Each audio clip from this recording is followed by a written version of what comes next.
Hello. Have you guys ever read a book and when you finish it, you're like, oh, I have to talk to someone about this right now? I just had that experience. I just finished reading a book and I really need to just tell somebody about it. So here we go. I am going to be doing a book review of Letters to the Lost by Brigid Kemmerer.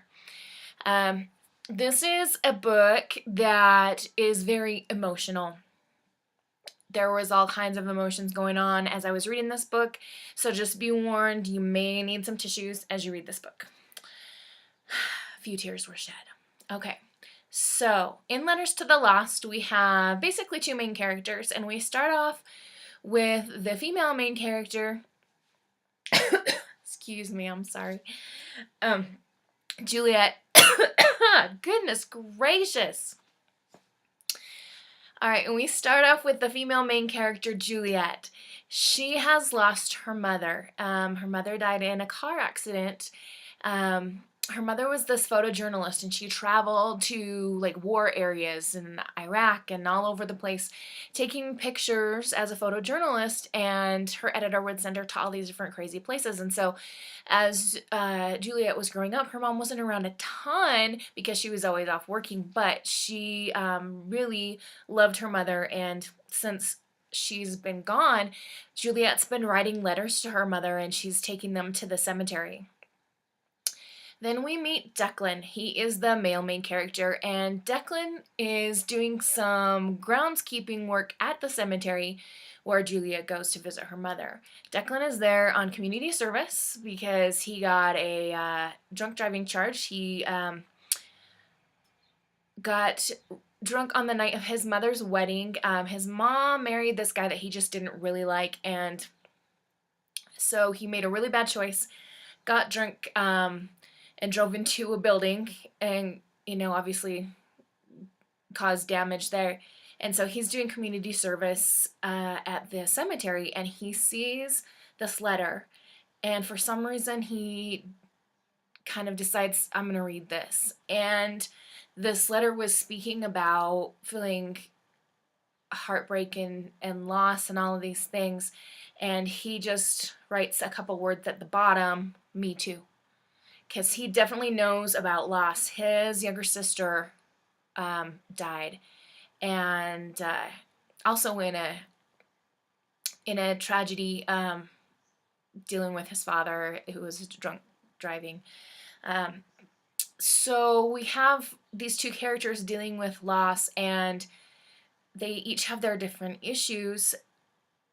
Juliet, she sees that someone wrote on this note, and she gets really mad. But then she writes back to that person, kind of tells him off, and he ends up writing back to her, and they exchange notes a little bit, and then they each set up anonymous email accounts and email each other, and soon come to really confide a lot with each other and rely on each other. And they discover that they're the same age, and they kind of think, well, maybe we go to the same high school, and have a couple of near misses. Meanwhile, unknowingly, Juliet and Declan in real life are running into each other at school and not having such great encounters. They're kind of snippy with one another, and she says some mean things to him, and he says some mean things to her, and so there's kind of this weird antagonism almost between the two of them until they finally stop being jerks and go, okay, I can be nice to you. And eventually by the end, of course, they're going to discover that it's the two of them writing to each other. That is not a spoiler because it tells you right on the dust jacket that it's these two writing to each other. Okay? So I did not spoil anything. It's right here.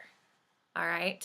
What I am not going to tell you are some of the things that you find out as you read the book. I want to save some of those things for you to understand and discover on your own if you were to choose to read it. This does have a similar kind of, I guess, I don't know if you call it a trope, but a scenario or plot line to things like You've Got Mail, where we have characters communicating with one another and they know each other in real life and don't really get along, kind of thing. So there's kind of a text-to-text connection there. I will say, as I said, it's a very emotional read, because we have this loss that these characters are going through, and you watch these kids going through it. And I don't know if part of my emotion was being a school teacher and, you know, dealing with teenagers on a daily basis, and so I'm kind of sympathetic to their situations, or empathetic, I guess, to the struggles that teenagers go through, or if it's just as a person, it's very emotional to read anyone going through these kind of struggles. But very, very good read. There was like one or two swear words in there that I can remember, but the F word isn't even in there, and it's a pretty darn clean read for having to do with teenagers, especially seniors in high school, so that's another plus side.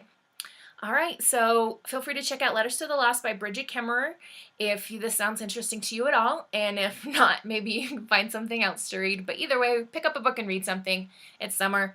Everybody's got a few minutes to read. Anyway, happy reading. Have a lovely day. Adios.